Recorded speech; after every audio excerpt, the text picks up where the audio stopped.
Good morning. Happy Tuesday. I wanted to give a story time about the day that the accident happened where I got burnt. Because God was definitely covering me. It could have been so much worse, and things happened that I just don't understand, but other than to say it had to be God. I may have been injured severely, but it definitely could have been worse, and I was covered. So anyways, December 18th, 2023, I had been gone all day.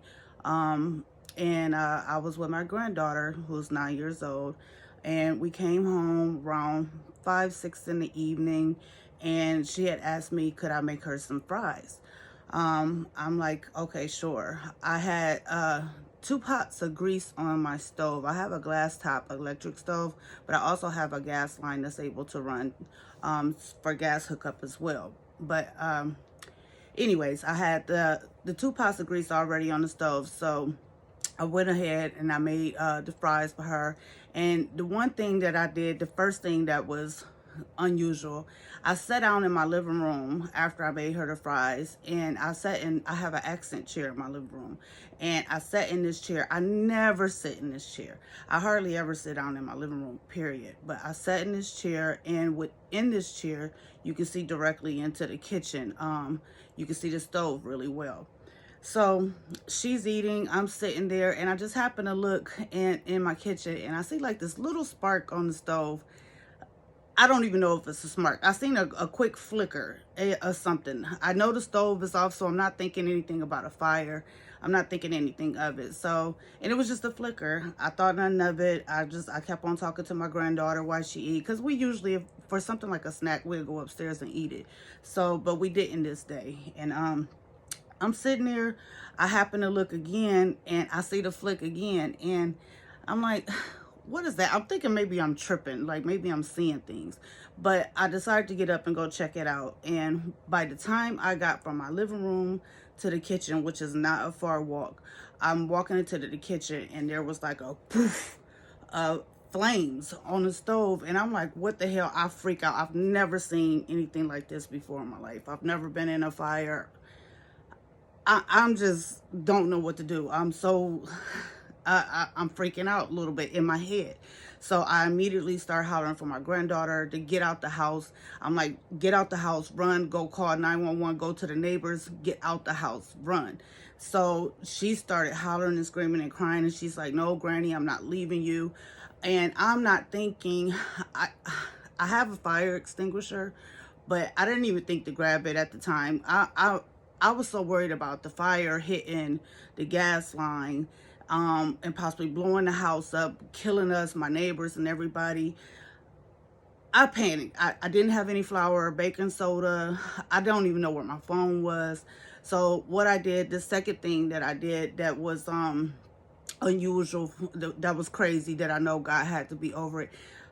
I grabbed my oven mitts, and I seen the fire was engulfed mainly over the big pan of grease, and it was just feeding off of it. So I knew I had to get this pan off the stove. So I grabbed my oven mitts, not thinking, what is oven mitts going to do in a fire? But I grabbed my oven mitts, and I proceed to put my arm through the fire to grab this pan that I see that the fire is feeding off of. I grab it. I tell my granddaughter, I'm like, Layla, when we get to this door, I want you to take off running as fast as you can, and you go get help. And she's crying, and she's hollering for me. And I wasn't thinking. I wasn't thinking. I just was thinking I had to get her out this house because she would not leave without me. So I got this pot, and she's in front of me, but she's going slow, and I'm steadily behind her. The flames on the pot is just going everywhere. But anyways, my front door was open, but the screen door was locked.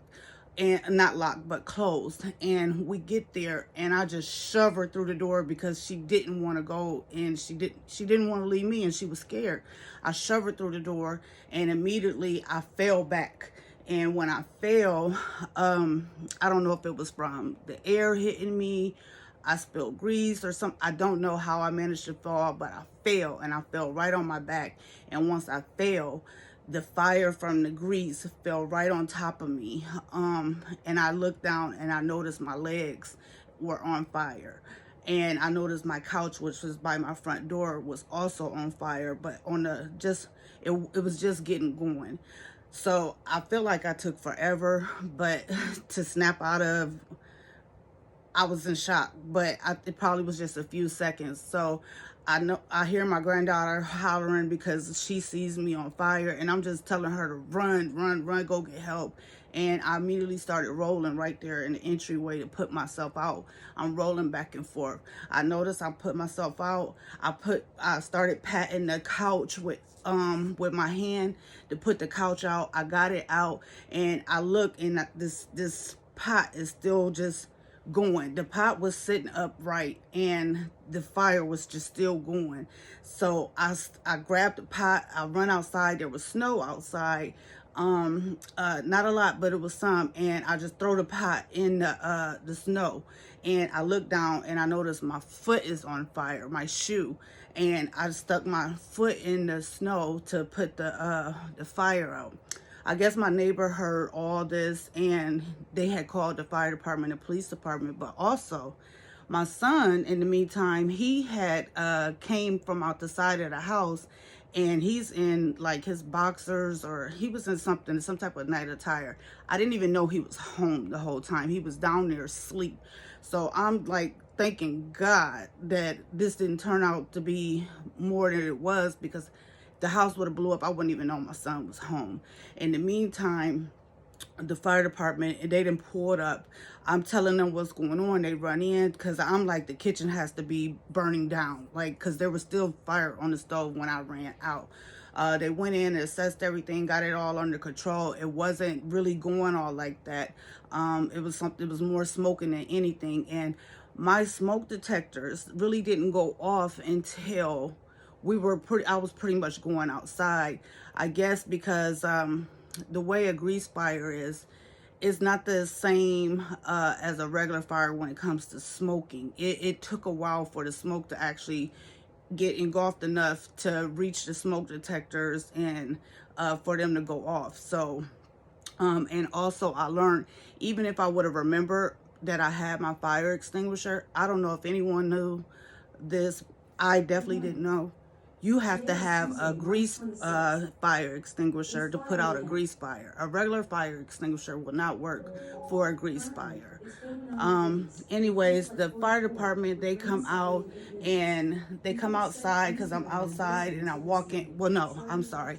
I'm walking from outside in the house to see what's going on. And the fire department, they come up to me. They're like, "Ma'am, you have to go to the hospital. Did you catch on fire?" And I was like, "Yeah, a little bit. I caught on fire, whatever." Or they was like, "Ma'am, you have severe burns. You have to go now."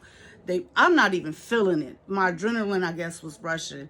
So once they put me on the gurney, all the pain hit me. And then they were like, "Ma'am, you have 3rd-degree burns." They had to end up cutting my shoe off me because it had melted to my foot from the fire being on my shoe, which I didn't even realize. And it started all, this is what started. But my thing is, I put my arm through this fire to grab this pan. All I had on was a hoodie. My hoodie did not catch on fire. My arm is not burnt up. My hand caught on fire, but I believed it was from me holding that pot for so long. How is that possible that I didn't burn at all on my arm, at all? What was the odds of me sitting in this chair that I never sit in, to be able to see that this fire was beginning to start? And just everything that happened is just so unbelievable. But I wanted to tell you guys about this day, and I'm going to share everything, my whole journey of this process with you guys, because not only physical, this may be more of a mental journey than it is physical. This is very hard, and I hope I help someone and bring awareness to some things, and someone maybe can help me share some things to me that, to help me through this, because this is a long journey for me to heal. They said with 3rd-degree burns, it definitely takes up to like about 2 years for you to fully heal. And I have a whole lot of issues going on, but I'm here, I'm blessed, my granddaughter is safe, And I just want to help anyone that I can along the way. Thank you.